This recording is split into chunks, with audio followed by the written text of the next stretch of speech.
So this is the second topic that we're going to be covering today as we introduce the energy unit. And this is called the law of summation. And this is just covered on page 3. And it's another way of calculating enthalpy, this delta H value that we've seen before. As you can already tell from just by looking at that page there that we're talking about enthalpy still. It's just different data that we're using to get that answer.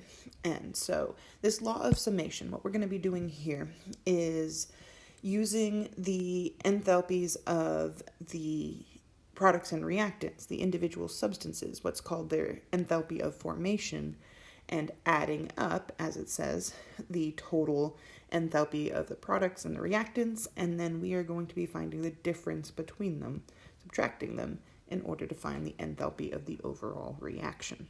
So that is what the law of summation says, and that's what we're going to be doing with it. And just to kind of hit home, these enthalpies of formation are always going to be written as delta H is with a little F on them. That F stands for formation, and so specifically that's the formation of 1 mole of a substance in its standard state from its component elements. This is going to become important to understand so that we can understand the overall numbers that we're seeing here. And then it generally has this little what looks like a degrees sign up top, and that's actually the symbol to tell us that we're in the standard state. So altogether that is the standard enthalpy of formation. And you actually see some of these delta HF values down below in the table, and we're going to look at that in just a second. But one of the things that you're going to notice when you look at that table is that there are no elements written out in that table. It's all compounds. And that, like I said, kind of comes back to this definition that we have here. Because these delta HF values are all about measuring how much energy it takes to form 1 mole of a substance from its components elements. If it's an element, it takes no energy to make an element from its elements because it's already the elements that we're talking about. So all of our standard enthalpies of formation for pure elements are going to be 0. So you're not going to find them in that table. You might start looking for them, but if you don't find it in the table, we have to give you those values. Then you start second guessing yourself and what you're doing.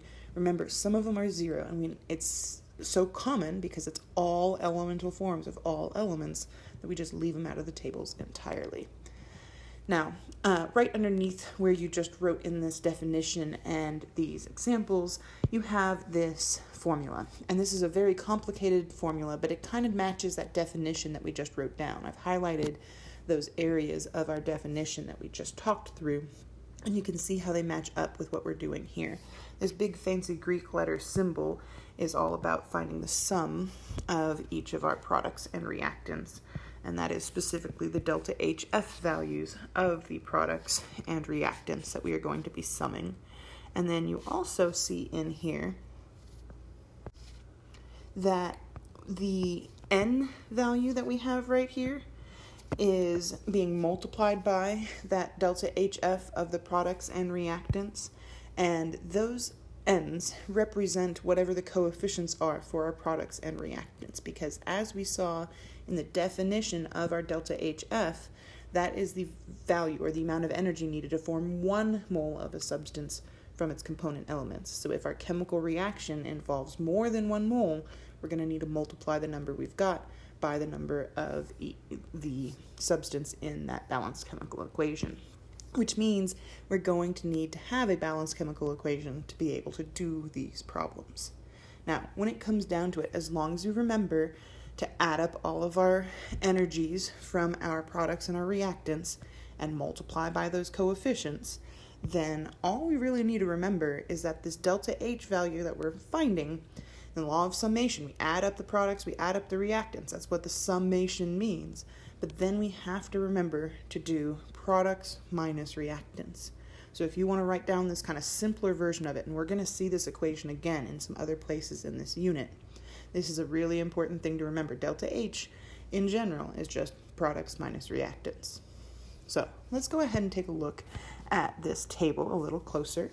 Notice that most of these values are negative. There are a handful of positive ones. Negative means that energy is being released, and that's the whole reason behind many of these compounds forming, is because it's a lower energy state.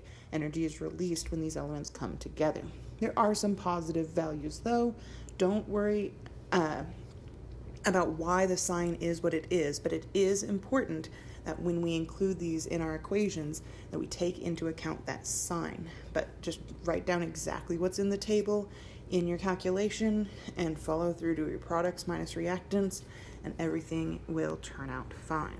So, in this first example here, it asks us for the standard enthalpy change of this reaction, and I've copied the pertinent area of the table that we need into that top corner. It's not really below.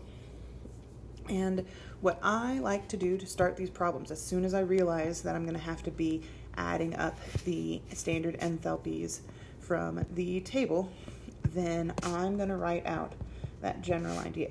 Delta H equals products minus reactants. And then I'm going to go and I'm going to look at my products, I'm going to look at my reactants, and I'm going to start transferring that data down here, basically just like it's written here.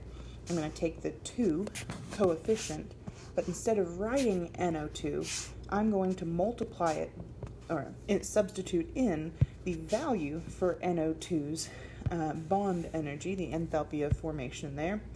And so 2 times negative 33.0. And then I have my subtraction, and I have a place for my reactants. And I'm going to put some square brackets around that for this, just to kind of emphasize all of our products and all of our reactants. This isn't really concentration here. And then let's go to our reactant side of things. I take the 2 from the 2NO, substitute in our NO value, which is that positive 90. I'm not going to write the plus sign, but I am leaving that clearly positive. And because there's also some oxygen, just one, I need to find the value for oxygen to add up as the total energy from all of my reactants there. But as you notice, I didn't happen to copy that part of the table over. And if you actually look in the table, you'll realize O2 isn't written there. And just in case you start doubting yourself, it would be given to you if you needed to use that value. If it's not there, then it's because it's 0. It's an element. Don't doubt yourself. So that really doesn't change the total for this side much, but you do need to remember to kind of account for that. So now that I've basically taken my reaction and turned it into numbers, making sure to do our products minus reactants, I'm going to start simplifying this by combining my terms together, finding my total for my products and my reactants, and then I'll be able to subtract them. So 2 times negative 33 is negative 66. And then I am subtracting 2 times positive 90, which is 180. And so now my final answer is negative 246. And if we look back at the values on all of our other delta H's, that was kilojoules per mole. So our answer is kilojoules. Technically, we've accounted for the moles by doing this multiplying by the coefficients in our reaction. That was the moles, and so that part kind of cancels out. I would not count it incorrect, but there is technically a better way to write this out if you want to know those correct final units. It's more of an AP thing, kind of reference, but kilojoules is perfectly fine. A lot of our energy, this unit is going to end up in kilojoules or joules, so it's a good unit to put on that answer. And looking at our example number 2, tells us about ammonia being used to prepare nitric acid with this equation. We've got a few more coefficients to deal with here, but as soon as I know I'm going to be dealing with some delta HFs from the table, I'm going to write out my law of summation to remind myself that delta H is products minus reactants. And then I'm going to start going and looking at my products, making sure stay focused on these guys, adding them up, and then my reactants and subtracting them from each other. So 4 times NO is 4 times positive 90. And then adding that with 6 times H2O. And here I wanted to point out that you need to be careful. H2O can exist as a liquid or a gas at standard temperature and pressure. For that matter, it can exist as a solid very easily with slightly different temperatures. You'll notice the full table mentions it's at 298. So ice isn't stable. It doesn't exist at 298 Kelvin. So that's why it's not here. But you could have a table given to you at a different temperature where it is in there. And it does take a different amount of energy, slightly less, to make water as a gas than it does as a liquid. Actually releases slightly less energy is what that is. So just make sure when you are looking for a substance that you check, make sure you're choosing it in the right state of matter. So because this is a gas, that is 6 times negative 241.8. And that is all of my products. So then I'm going to be subtracting my reactants, making a big bracket to remind me to add all of these things up.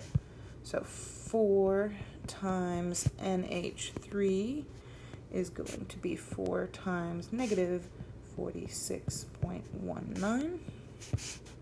And then add it to 5 times whatever oxygen's number is, and hopefully you remember oxygen is 0. So that is just 0 there.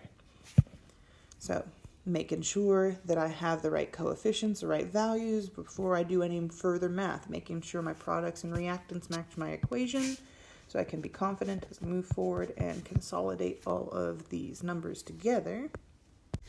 And you can do this a little bit faster than what I'm doing, but I do this in order to try and be careful. As I start combining these like terms, I'm going to first multiply things by their coefficients, still showing the grouping of our products and our reactants, and then make sure that I add those up correctly, paying attention to those negatives. 360 plus negative 1450.8 is only going to be negative 1090.8. Important we don't subtract those. And then once I have the total for my products and my reactants, I can do products minus those reactants and find our final answer in kilojoules, of course. So that is basically what we need to do. It's basically remembering to do products minus reactants, add up the total of each before we do that subtraction, and account for those coefficients. These problems do match up with problem 7 and 8 on page 4. Problem 6 is really kind of an older question from the basics of our energy intro stuff there, if you haven't already gotten to it. But just a couple more reactions for you to find the delta H of, and you will have to use that table back on page 3 in order to fill it out. So give them a try. You can always check your answers and make sure that you're on the right track. And that way, if you're not, I can help you next class period.